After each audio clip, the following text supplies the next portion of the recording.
The Three Brothers. Once upon a time, there was a man who had 3 sons and only one house to inherit.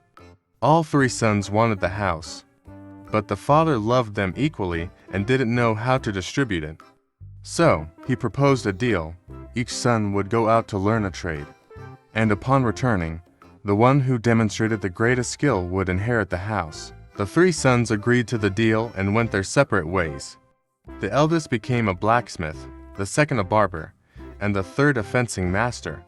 All 3 became excellent in their respective crafts, and sometime they returned home to showcase their skills to their father. While looking for an opportunity to shine, they saw a hare running through the field.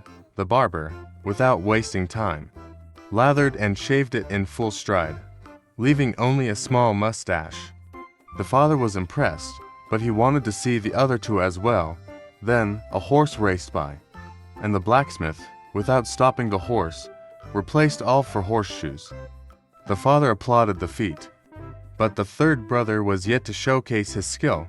Suddenly, it started raining, and the fencing master, drawing his sword, moved it so swiftly over his head that not a single drop of water fell on him. The father could only admire, and declared the fencing master as the winner. The other 2 brothers accepted the decision and embraced the third brother.